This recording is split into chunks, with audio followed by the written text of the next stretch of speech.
This is the story of your enslavement, how it came to be, and how you can finally be free.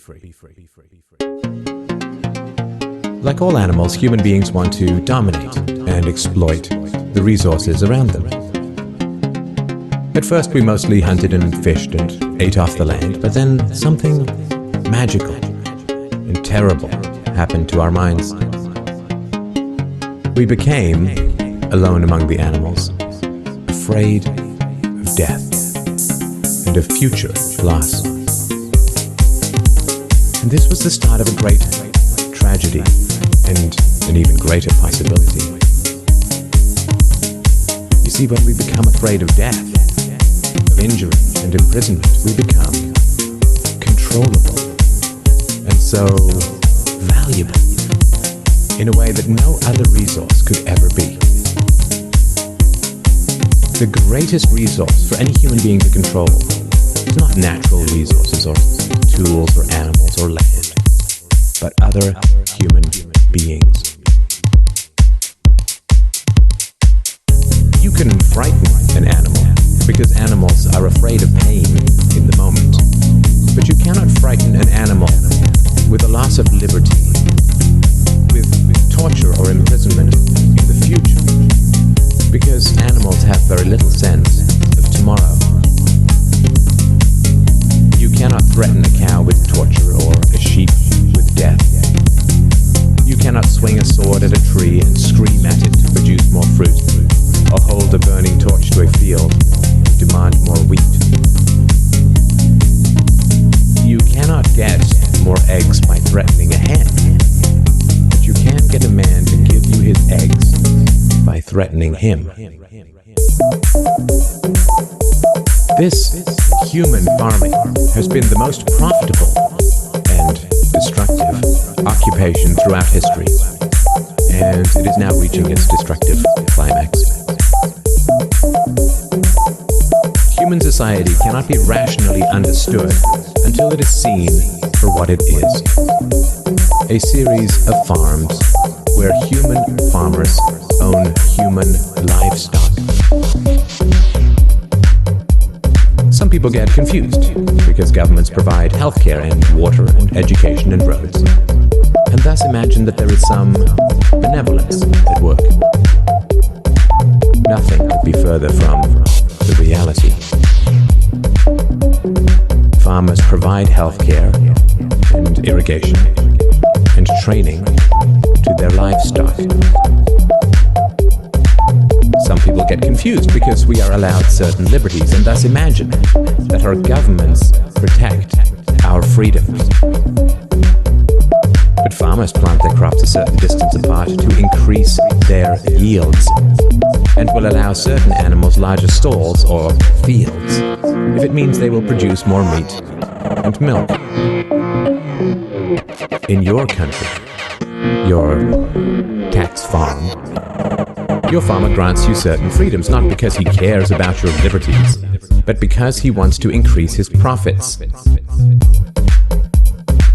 Are you beginning to see the nature of the cage you were born into?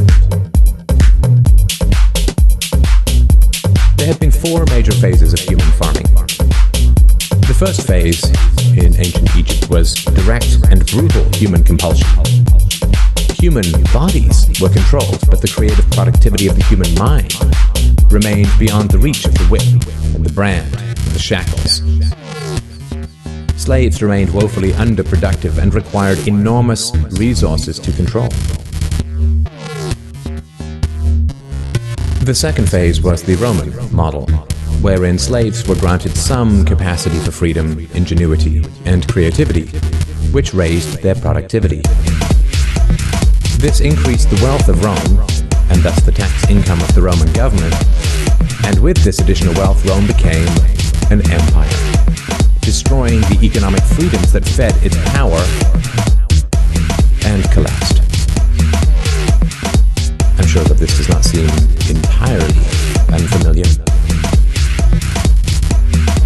After the collapse of Rome, the feudal model introduced the concept of livestock ownership and taxation. Instead of being directly owned, peasants farmed land that they could retain as long as they paid off the local warlords. This model eventually broke down due to the continual subdivision of productive land and was destroyed during the enclosure movement when land was consolidated and hundreds of thousands of peasants were kicked off their ancestral lands because new farming techniques made larger farms more productive with fewer people. The increased productivity of the later Middle Ages created the excess food required for the expansion of towns and cities, which in turn gave rise to the modern democratic model of human ownership. As displaced peasants flooded into the cities, a huge stock of cheap human capital became available to the rising industrialists. And the ruling class of human farmers quickly realized that they could make more money by letting their livestock choose their own occupations.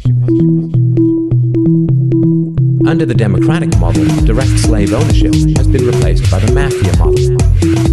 The mafia rarely owns businesses directly, but rather sends thugs around once a month to steal from the business owners.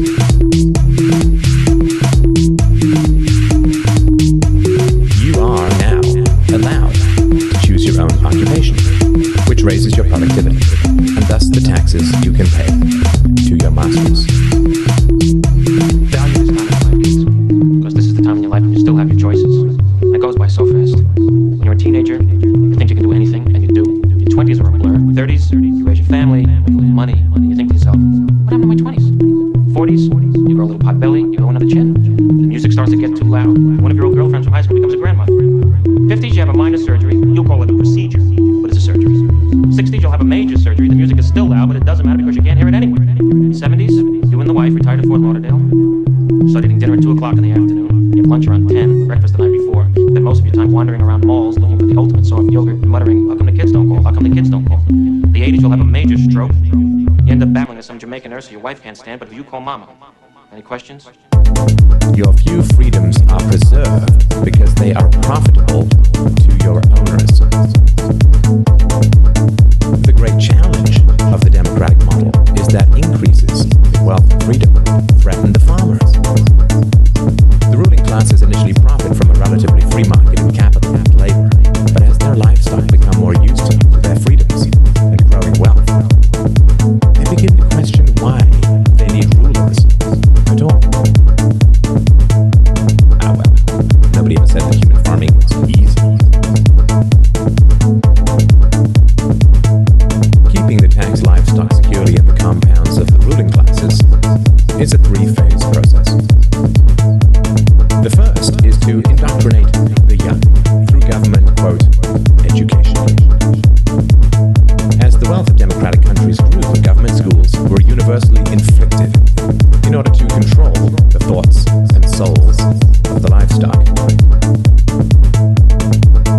The second phase is to turn citizens against each other through the creation of dependent livestock. It is very difficult to rule human beings directly through force, and where it can be achieved, it remains cripplingly underproductive, as can be seen in North Korea.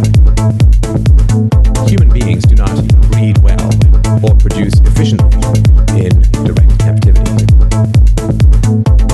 But if human beings believe that they are free, then they will produce much more for their farmers.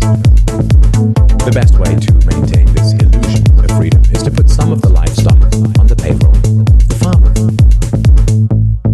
Those cows that become dependent on the existing hierarchy will then attack any other cows who point out the violence, hypocrisy, and immorality of human ownership. Officers positioned Grant face first on the floor with one officer near his head, a second near his back, and a third officer standing nearby. There appeared to be a brief struggle. Then, a 2-year veteran BART officer stands, draws his weapon, and fires.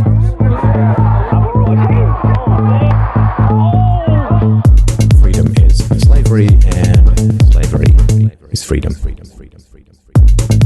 If you can get the cows to attack each other, whenever anybody brings up the reality of their situation,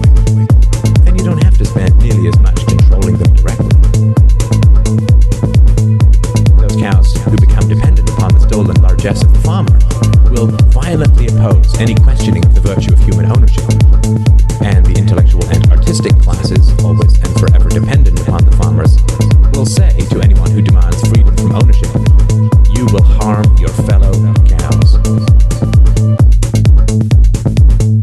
The livestock are thus kept enclosed by shifting the moral responsibility for the destructiveness of a violent system to those who demand real freedom. The third phase is to invent continual external threats so that the frightened livestock cling to the protection of the farmers.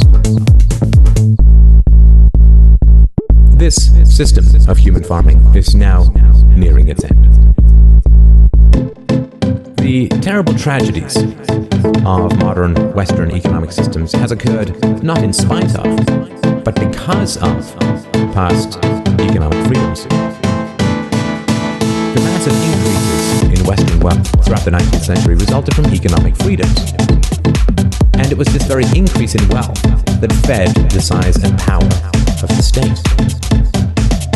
Whenever the livestock become exponentially more productive, you get a corresponding increase in the number of farmers and their dependents. The growth of the state is always proportional to the preceding economic freedoms. Economic freedoms create wealth, and the wealth attracts more thieves and political parasites, whose greed then destroys the economic freedoms. In other words, freedom metastasizes the cancer of the state. The government that starts off the smallest will always end up the largest. This is why there can be no viable and sustainable alternative to a truly free and peaceful society. A society without political rulers, without human ownership, without the violence of taxation and statism. To be truly free is both very easy and very hard.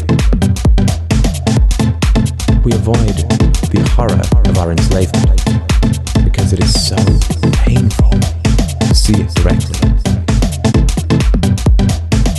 We dance around the endless violence of our dying system because we fear the attacks of our fellow livestock. But we can only be kept in the cages we refuse to see. Wake up. To see the farm is to leave it.